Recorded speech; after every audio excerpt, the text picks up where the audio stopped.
Let's talk about socialism, because it seems like on the left, a lot of people are confused about what socialism is.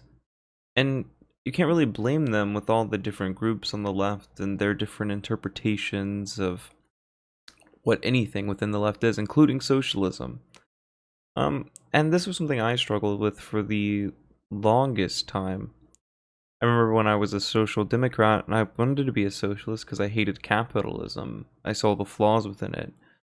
I didn't want to jump onto the socialism train because I didn't know what it was. And even after I had thought I understood it and started calling myself a socialist, it didn't take long after studying Marx and Engels that I didn't fully understand what socialism is. So I figured we could talk about what socialism is. And there's a few problems, like for instance, if we were to even Google like what socialism is, you end up let me close that. You end up with this pretty vague definition. A political and economic theory of social organization which advocates that the means of production, distribution, and exchange should be owned or regulated by the community as a whole. Now, I wouldn't say that's wrong, but it has some problems.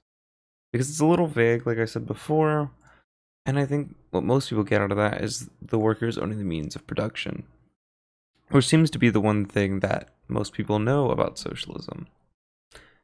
But there's a little bit more to it, so I decided I could write out the criteria I have taken from Marx and Engels that make something or society socialist.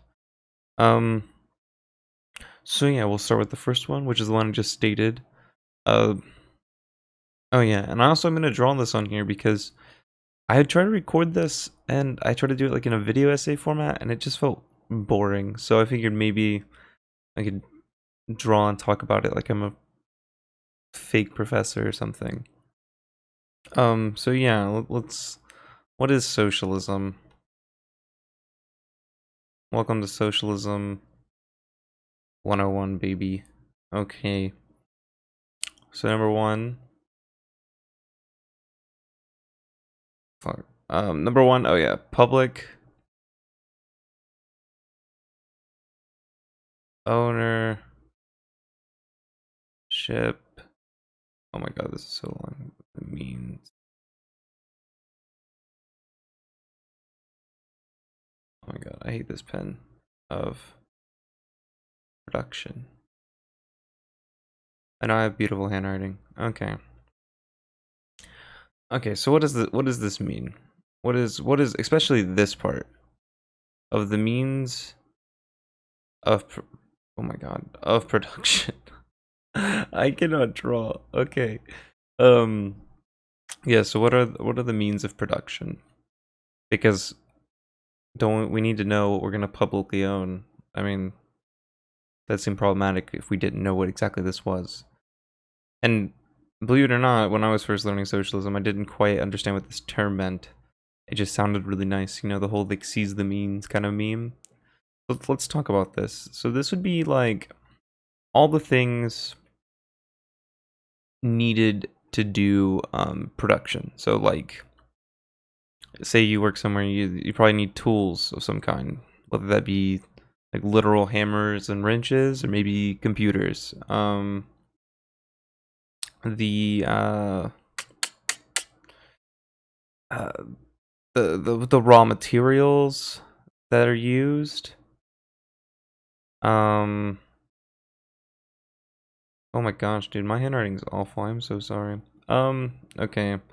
Tools and the raw materials. I would say with tools you get things like your factories and whatnot. Um or your workplaces. A good example of this be like say that you're a pizza delivery guy, right? Or a pizza guy. You make pizzas. Oh my god, I should have made this way smaller. Oh lordy. Okay. So we got public ownership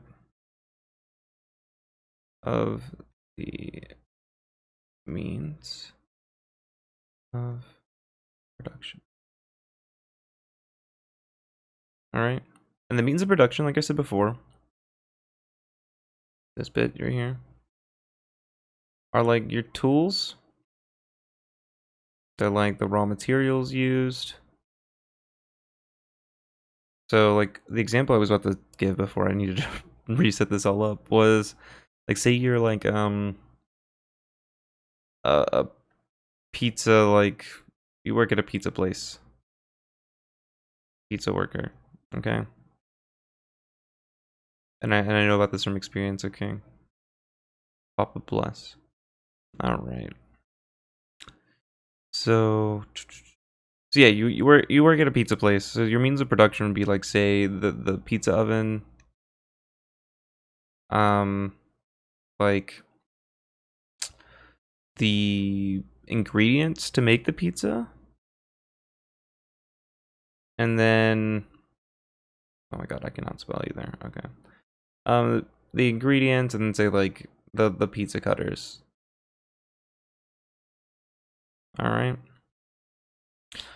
I hope that makes sense. So basically, this is number one: public ownership of the means of production, which are all the tools that we would have to use to produce. Okay. So, yeah, number one.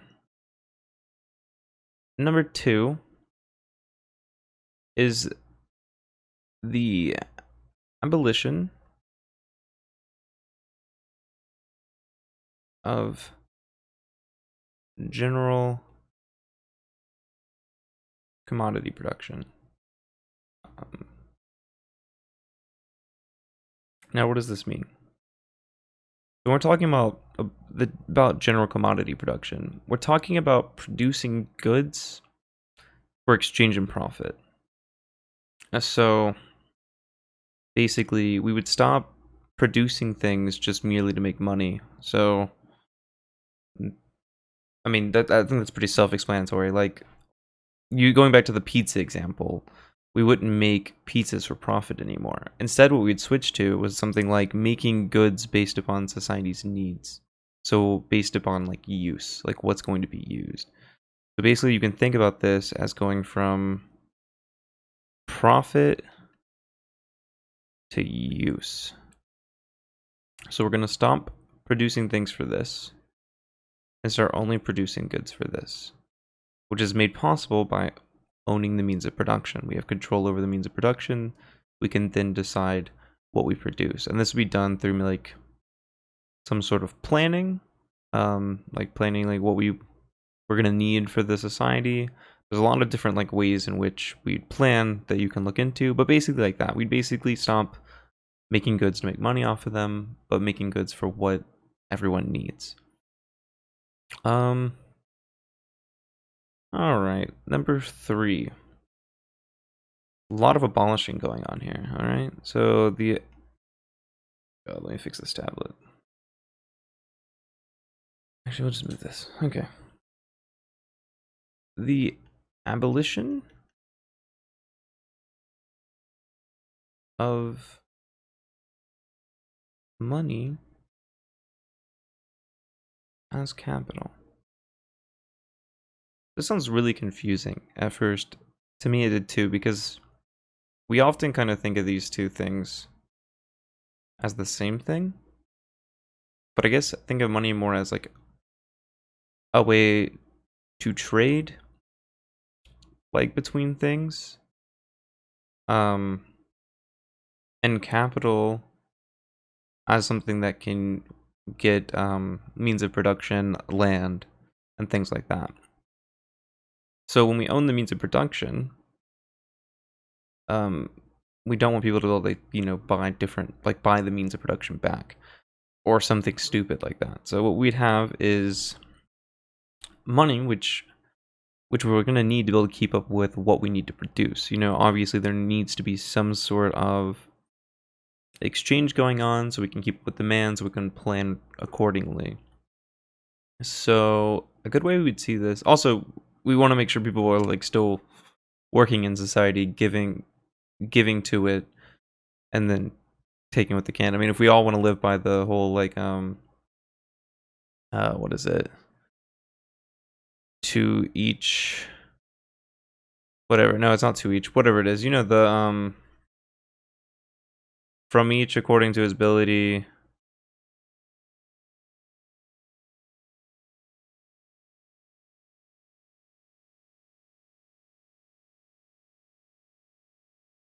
To each according to his need. All right, that's an M. Okay. So if we're going to be able to do this, we need to be able to see that people are giving from, so we can give to. And the way we talk about doing this, that Marx talks about, is something like labor vouchers, so some sort of labor certificate system where you work, and then you get vouchers. Now, the way these would work different than now is it wouldn't just simply be wage labor. This would all be dependent on, like, your needs. So, like, you wouldn't just simply, like, get, like, one voucher for 1 hour or something like that. Marx talks about this in Critique of the Gotha program, where he goes, in order for workers to be equal, we must, give out these things unequally. So, like, say you have a bigger family, you would get more vouchers than someone who doesn't have a family, even if you all did, like, the same work. And it's because that family needs to be taken care of. Like, he has kids that have to be taken care of. And in that sense, they both have the same, like, ability to spend and things like that for goods back into, like, to buy goods from the community. So the way this works is basically you have workers who get vouchers, and then these vouchers get spent back into the community on the goods that were made. Oh my god. Oh my god, I can't. This probably looks like a mess, but who cares? Back into the community for goods. And the thing is, since they're going back into the community, they don't accumulate like capital. So they'll like basically disappear once they're spent, they're gone. Unlike with money, you go to Walmart and you're giving your money to someone else, which they're accumulating then to buy like more means of production, which then makes them more money. So you have the whole like cycle of you give money to like Walmart. Wait, what's Walmart's little symbol? It's like this. Oh my god. Okay. You give money to like Walmart. They take that money and they save it, and then they buy like maybe another like store. There's more means of production. Which then this is a really bad Walmart. Okay, this is a Walmart. So yeah, then they use the money that you gave to Walmart to get more means of production, which then more people spend money at and give to Walmart, and they buy more means of production. We end this cycle by making it where this money doesn't go to anyone. This doesn't happen anymore. It just gets used, and then it's gone. Okay? Yeah, okay. So let's run through this again, real quick. My beautiful art. We got the public ownership of the means of production, which is the tools, the raw materials. Like I said with the pizza example, it would be like the pizza oven, the ingredients, the pizza cutters. I'm sure most people have actually really heard about this one a lot, especially because Richard Wolff has talked about this one a lot. When he's like talking about worker cooperatives, he's talking about democratizing the workplace and giving the workers the ownership of their means of production.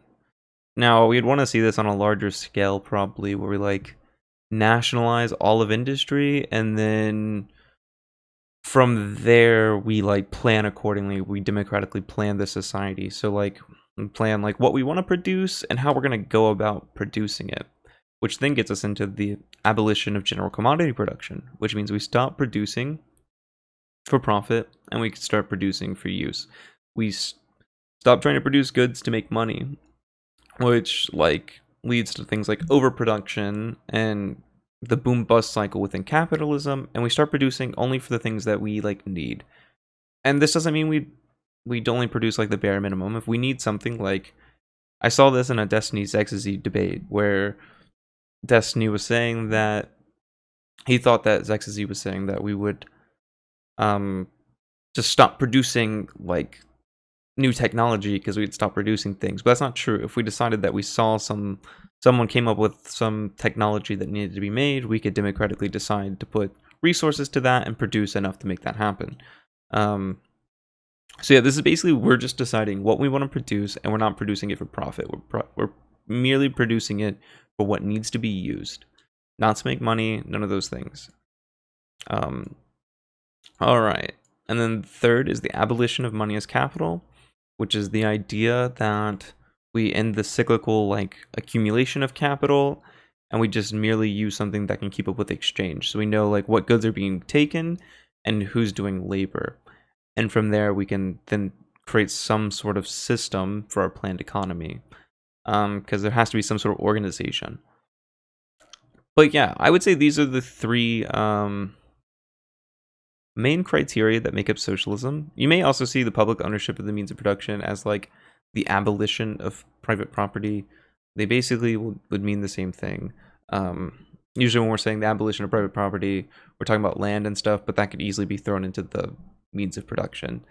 But yeah, these are the three. So yeah, just remember public ownership of the means of production, the abolition of general commodity production, and the abolition of money as capital. If it has these three things, it's socialist.